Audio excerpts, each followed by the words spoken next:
Hi guys, welcome back. So, 1 week tayo walang upload dahil nag-board exam saglit. Pero at least we're back now. And for this video, ang pag-uusapan naman natin is structural theory. Okay, so for this subject, marami tayong magiging parts, no? Dahil medyo malawak yung coverage ng structural theory. Pero mostly naman yan lahat pag-uusapan lang natin dyan mga iba't ibang methods for calculating deflection, ganyan. Mga moment, reactions, indeterminate structures, and mga slope ng elastic curve. Okay? Pero bago yun, mag-start muna tayo sa mga additional topics dito sa structural theory natin. Yung mga binanggit ko kasi yun yung parang main topics sa structural theory. Okay? Pero pa tayong ibang mga additional topics gaya ng absolute maximum shear, absolute maximum moment, mga ganon. Isa na dito yung influence line, okay? So, yun ang pag-uusapan natin for this video. So, ano ang influence line? Ang influence line is a graphical representation na nagpapakita kung ano yung magiging response ng structure. So, pag sinabi natin response, ito, yun yung reaction niya, yung shear, moment, and yung reaction, yun. So, pinapakita niya yung paano nag-iiba yan depende doon sa unit load na gumagalaw across it. So, pag sinabi natin unit load, point load, no? Or unit load, one lang yan. Point load yan na 1 unit. Okay? So, para mas ma-imagine natin, let's say meron kang beam, simply supported beam. Then, meron kang tao dyan, no? Nakapatong dyan. So, isang point load yan, no?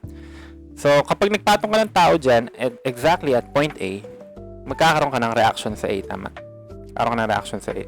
Wala kang reaction sa B. Bakit? Nakapatong siya mismo sa A eh. So, sasaluhin mismo ng A yan. Yung buong timbang na to, sasaluhin ni A. Okay? Ngayon, kung imagine mo siya, pag gagalawin natin siya ng mabagal hanggang B, yung reaction dito sa A, liliit. Yung reaction naman sa B, lalaki. Okay? So, para ma-imagine natin, tignan nyo to. Ayan. Napansin nyo? Nung gumagalaw siya, 'di ba? Ulitin natin. Ayan, 'di ba? So nung habang gumagalaw yung load natin, nawawala yung load dito sa A, ay yung reaction dito sa A. And then yung reaction sa B naman lumalaki, no? So yun yung nagiging behavior natin kapag meron tayong moving load, 'di ba? So para mas mapakita natin 'yan sa isang graph, pansinin natin yung reaction ng A, no? Kapag nandito pa yung load, maximum yung reaction dyan, yan yung reaction niya. Tapos pansinin nyo, ayun, lumiliit siya. Lumiliit siya habang lumalayo yung load sa kanya. Okay? So kapag ginraph mo yan, yan ang itsura ng reaction ng A, okay? So at this point, kung titignan mo, itong line na to, itong height na to, yan yung reaction niya. Yan yung reaction ng A kapag ang moving load mo is nandito. Ngayon, pansin mo, habang nagta-travel ka doon, pakanan, yung A mo, lumiliit. No? Paliit siya ng paliit. Tama? Hanggang sa kapag nandito na yung point load mo, ang reaction mo sa A is 0 na. Wala na. Tama? Ang B naman, kung mapasin mo, ang B, di ba? Kapag nandito siya sa A, yung point load, ang B mo, 0. Ngayon, habang papunta sa kanya yung load, tignan natin ang nangyayari. Ayun, lumalaki siya. Tama? So, kapag in-draft mo naman yung influence line ng reaction mo sa B, ganito ang itsura niya. Okay?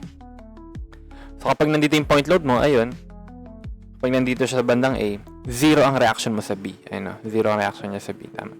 Ngayon, habang papalapit siya ng papalapit dun sa B, which is nandito, papalapit sa B, ayun, marireach yung maximum height niya, which is yung maximum reaction. Okay?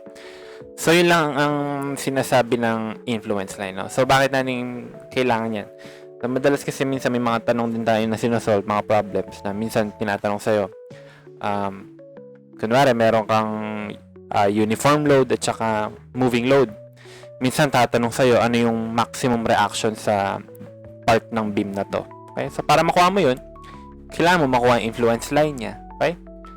So, yun ang pinaka-purpose ng influence line, okay? Pero mas magigets naman natin yan pag nag-try tayo mag-solve ng problem, okay? Pero, ang pinaka-concept ng influence line, yan lang. Yan ang pinaka-concept niya. Yan lang naman kailangan natin matandaan, okay? So, Well, ayun lang. Yun lang para sa video na to muna. Next video, try natin mag-solve ng problem. Okay? Thank you guys.